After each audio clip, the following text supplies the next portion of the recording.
So now I am inviting Mr. Ramachandran sir from Pope and Squirrel, and he did his BE in National Engineering College, Pondicherry, and MBA. He finished MBA in NIT, Trichy, and he is now the Senior Associate Institute Relations of Pope and Squirrel. He is going to give the talk about the entrepreneurship in the enthusiastic manner. I welcome you, sir.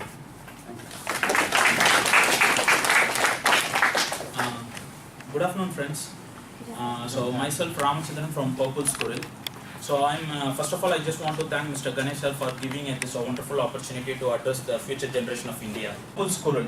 So how many of you heard about Purple Squirrel here?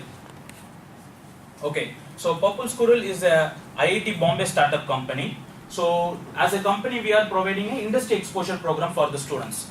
Usually you guys will be, you are many of them here are first years, but who seniors are there, they will be actually going for industrial visit, workshops they will be going. So we want to make that particular sector into a professional way. So before going to what is unconventional career, let me speak about what is conventional job, what is the normal thing.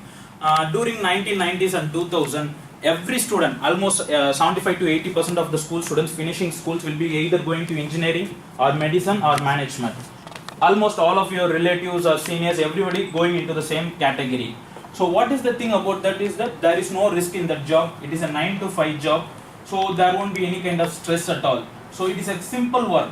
In a simple terms, you will be selecting a career within your comfort zone. You won't be able to perform different things. You won't be doing anything very creatively. So that is the thing about the conventional job, which we can say like bank jobs, government jobs, regular jobs. So you will be always going to the home before the sunset. So you won't be never seeing the sunset at all if you are going for the conventional job. So now let's come to the counterpart. We've done a lot of things and in money wise also. So what is the special about unconventional career? Can you guess? Now you will be able to understand what is the unconventional, right? Everyone understood, right? So what is the special? Why people are choosing over there? Why they are going after unconventional? So can you guess? We can expose our own talents. You can say no issues. In those jobs, those regular jobs, we should do whatever we have to do set by other person. But here we can express our own ideas, and we can create a new type of job. Yeah, exactly. So if a particular guy is searching about a event management guy, you will be hardly finding 5 to 10 guys only. But if you want to find a software engineer in Chennai, if you just throw a stone at the OMR, it will be falling under some software engineer guy only. So like that is the situation over here right now.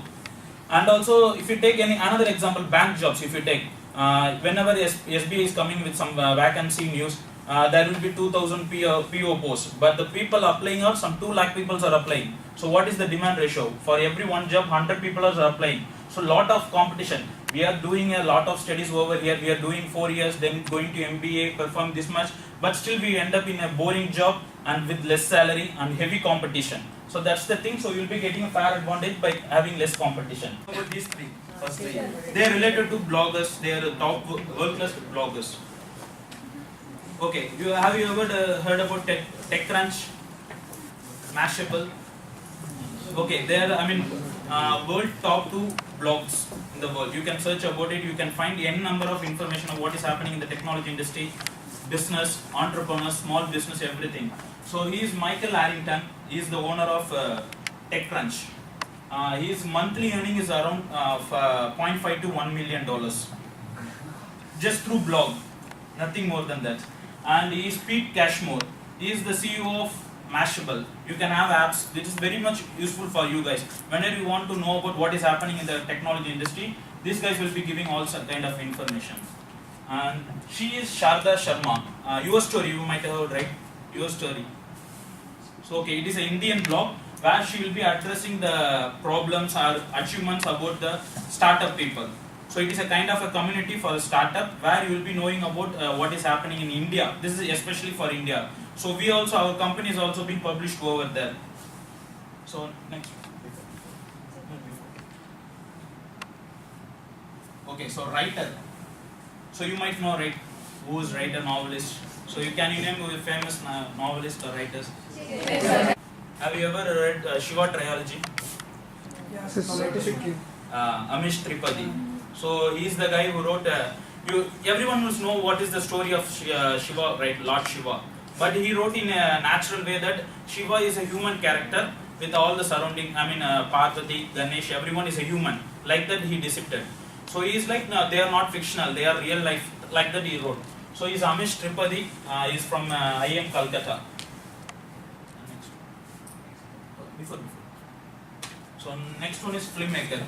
So I guys, you know everyone, famous filmmakers who did after, there are a lot of filmmakers who will be coming to the film industry because of their family, but rather there are few people who will be coming with passion, lots of people. So that only I put Gautam Vasudev Menon. So you know what is his background? He is an engineering guy, mechanical, and he did his engineering in Mugambige College from Pudukottai. So once after finishing his studies, he directly went to his parents and said, I want to become a filmmaker. What usually their parents would be saying, Indian parents. Mom encouraged him to become an ad filmmaker, so he went and became assistant for Rajiv Menon. So then he moved to the film industry over there. And even you know Siddharth, right? Actor Siddharth. Yeah. So he also actually kind of followed unconventional career because he was an MBA graduate from SP Jain College, which is one of the top 10 colleges in India. So after pursuing, he thought, okay, this is not again my cup of tea. So he just moved to acting.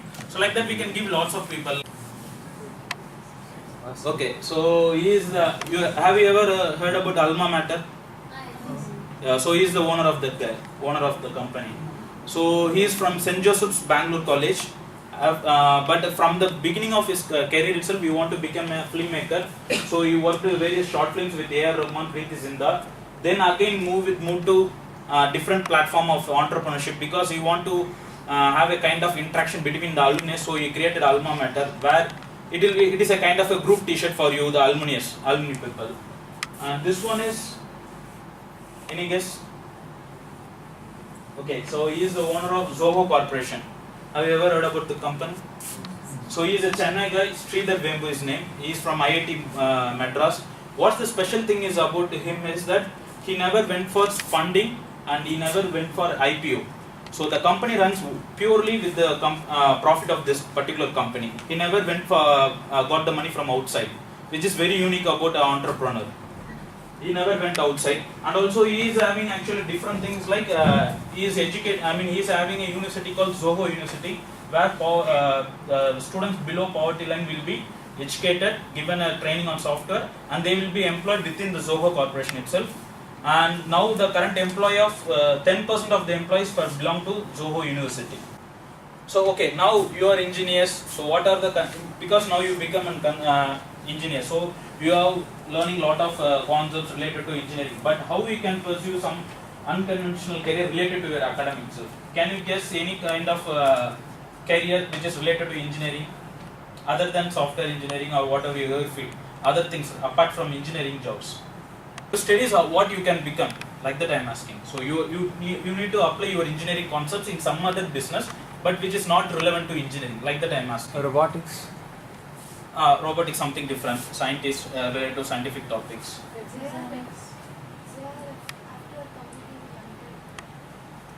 Okay.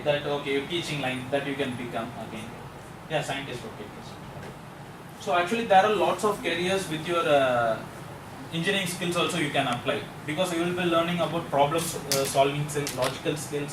You will be very good in numbers, various concepts. So where you can apply is like business analyst. Okay. So guys, whatever the can be career, it can be a conventional career also or non-conventional career, whatever it's say. But you need to choose a job which you love, because the work is going to play a major part in your life, because you will be going to work till some 60s at least. So, and daily you need to be working for 8 to 10 hours. So if you are not choosing a work which is not you are very much interested, then it will be a very much boring life for you guys.